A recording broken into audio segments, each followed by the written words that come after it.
बिस्मिल्लाहिर्रहमानिर्रहीम। प्यारे बच्चों, अस्सलाम वालेकुम। मैं सारंजम इकबाल आज आपको 8th क्लास की साइंस पढ़ाऊंगा। मेरा ये लेक्चर 4 है और आज हम पढ़ेंगे बेसिस ऑफ हेरिडिटी के बारे में। इसके बारे में बेसिस ऑफ हेरिडिटी। इसके लिए आपको पेज नंबर 23 खोलना पड़ेगा। बेटा, मैंने पिछले लेक्चर में आपको बताया था कि हेरिडिटी के मानी वो खसूसियात है जो वालिदैन से बच्चों में मुंतकिल होती हैं, उसे विरासत भी कहते हैं। ये तो हमने पढ़ लिया था कि वो खसूसियात जो वालिदैन से बच्चों में मुंतकिल हों वो विरासत है। अब सवाल ये है कि उन खसूसियात को मुंतकिल कौन करता है, और जो मुंतकिल करने वाले यानी जो बंदा कौन सा है जो भी एक चीज़ पकड़ कर दूसरे तक ले जाता है। वालिदैन से खूबियाँ बच्चों तक पकड़ के कौन लाता है? तो बेटा, उसके लिए आपको अल्लाह पाक ने जीन्स अता किए हैं। अब रहे सोचने की बात क्या है कि भी जीन है या ये भी खसूसियात लेके आते हैं और दूसरे क्रोमोसोम हैं। कहने की बात ये है कि ये होते कहाँ हैं। तो बेटा, उसके लिए आपको अपने सेल के न्यूक्लियस पे गौर करना पड़ेगा। सेल के बारे में तो आप जानते ही हैं कि सेल के अंदर न्यूक्लियस होता है, ठीक है ना जी। तो न्यूक्लियस के अंदर, सेल के जो न्यूक्लियस है उसके अंदर बारीक बारीक धागे होते हैं जिन्हें हम क्रोमोसोम कहते हैं।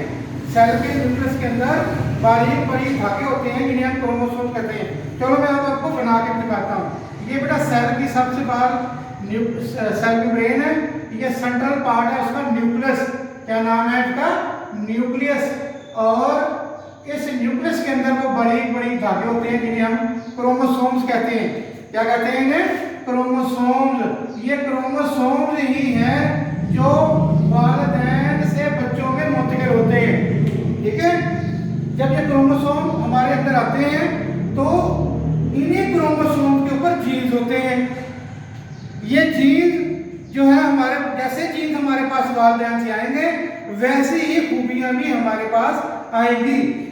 तो बेटा, क्रोमोसोम हमेशा जोड़ों की शक्ल में होते हैं। मसलन एक क्रोमोसोम वालिद से अगर आया है तो दूसरा क्रोमोसोम वालिदा से आएगा। जिस तरह क्रोमोसोम जीन्स की शक्ल, जोड़ों की शक्ल में होते हैं, इसी तरह इसके ऊपर, इन्हीं क्रोमोसोम के ऊपर जीन रहते हैं। तो वो जीन्स भी जोड़ों की शक्ल में होते हैं। एक जीन वालिद से और दूसरा जीन वालिदा से। मैं आपको मिसाल देने लगा हूं, जैसा कि आपकी खासियत है कद होना। वालिदा का कद लंबा है, वालिद का कद छोटा है, तो दोनों वालिद वाले कद वाला जीन भी आपके पास आया, वालिदा के कद वाला जीन भी आपके पास आया, तो दोनों जीन्स का होगा मुकाबला।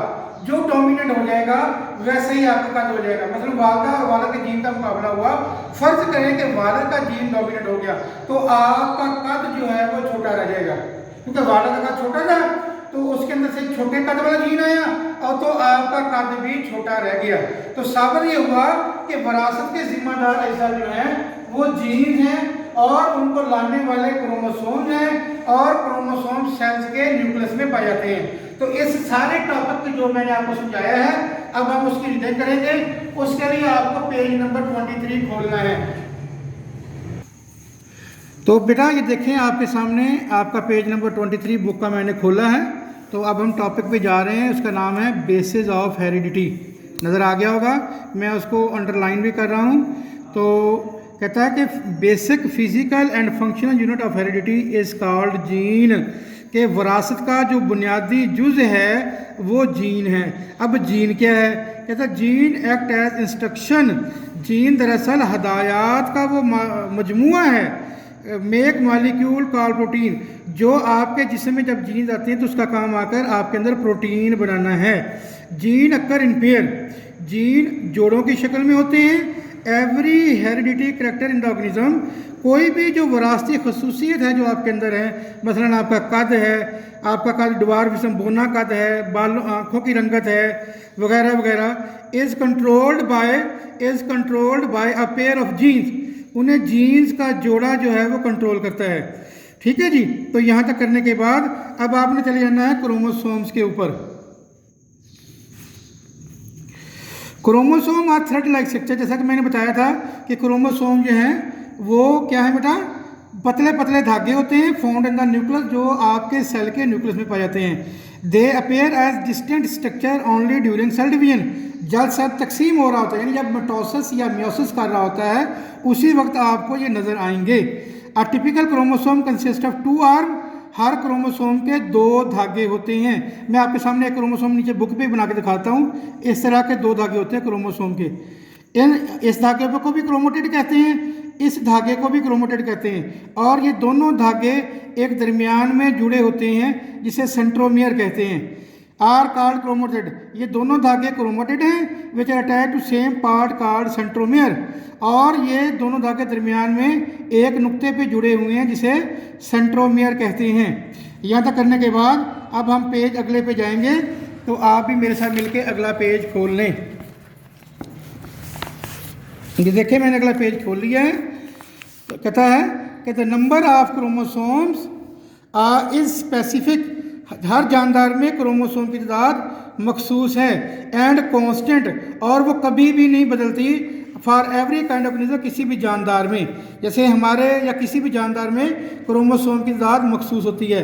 वो तादाद उन्होंने टेबल में नीचे दी हुई है, वो टेबल भी आपने मेरे साथ मिलकर पढ़ना भी है और करना भी है, याद भी करना है। मसलन इंसान में क्रोमोसोम बेटा 46 होते हैं। मेज़ कहते हैं मकई, उसके हर सेल के न्यूक्लियस में क्रोमोसोम 20 होते हैं। मोंकी बंदर के अंदर हर सेल के अंदर 48 क्रोमोसोम होते हैं। अनियन प्याज के अंदर 16 क्रोमोसोम होते हैं। कैट बिल्ली के अंदर 30 क्रोमोसोम होते हैं। और पी मटर के अंदर क्रोमोसोम की तादाद 14 होती है। तो ये हमारे मुख्तलिफ उन्होंने एग्जाम्पल दी हुई जानदारों की, जिनमें उन्होंने हर सेल में क्रोमोसोम की तादाद बताई हुई है। तो बेटा आज का लेक्चर हमारा ख़त्म हुआ, तो आप इसको अच्छी तरह याद कर लीजिएगा। अल्लाह हाफिज़।